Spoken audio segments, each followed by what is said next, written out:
So has anybody made it down to Hell's Gate to check it out from the bridge? Yeah. A couple of you guys? Long ago. If you guys take a look, you get our first glimpse of that bridge right down the river.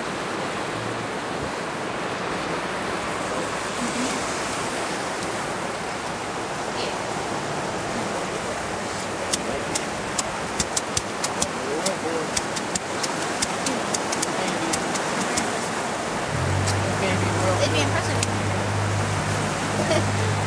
Look at this, just hold your breath, let the thing eventually it'll spit you out. Like, Yeah. how long are we I guess going? when you're on the surface, it pulls you in towards the middle, and then once you come out, you slowly kind of go outwards. You better hope you take a good breath. That'd be so scary. Yeah, it'd be hard. It's hard to hold your breath for a long time too when you're working. Your heart's really pumping, so it's hard to hold your breath.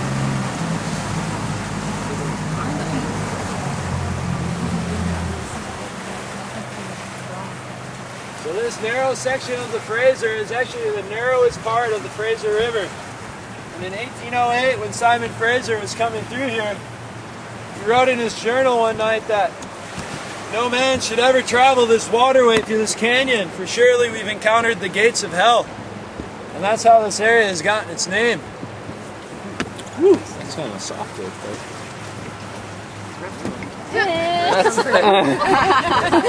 Bye. Balls for swimmer number 3. Someone picked you up. We'll be okay.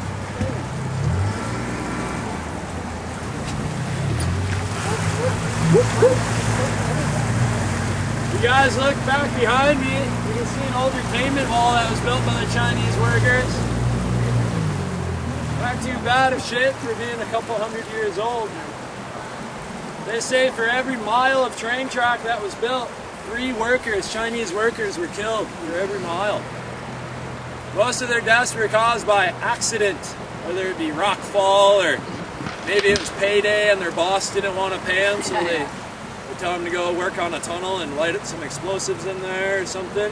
There's a really good exhibit down at the bridge right now that talks about the Chinese laborers. And a lot of the lives they lived were almost very similar to the blacks down in the southern United States.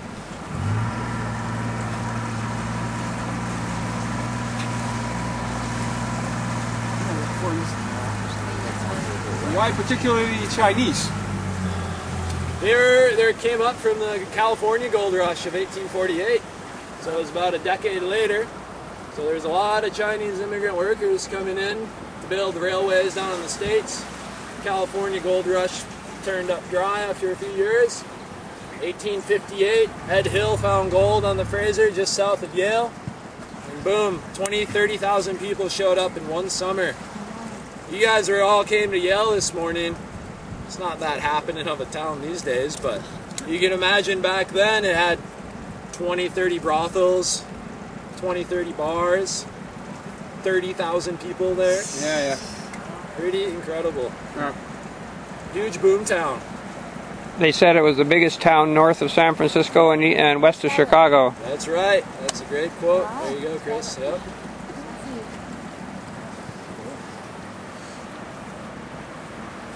What kind of spray do we get through there? A lot. Okay, yeah.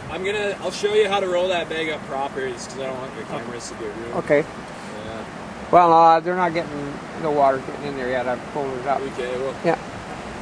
It could be a lot worse. Yeah. It's better safe than sorry with those things. I just want to get a little footage as much as I can before you tell me when to quit. So if you guys look downriver, just before the bridge, you can see some big concrete walls on the left and the right side of the river. Those are called the International Fishways. So when the Canadian Northern Railway was being built around 1915, they caused a massive landslide into the river that eliminated the salmon migration any further north. Stopped it. Thousands of people relied on those salmon. So Canada and the US came together financially contributing to build these fishways, basically like small fish highways that gave the salmon a fairly easy path through the carnage and the wreckage that the railway had caused. So as we're going by, and especially down below, when we get through the rapid, we'll have a really good visual of those fishways.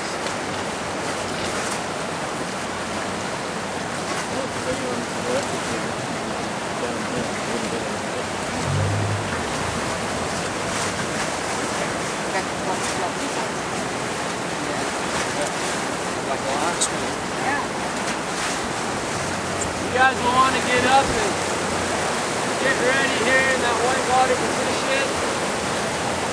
Chris, you got about a minute, I think. We'll get you about this close, and then we're going to make a little U here.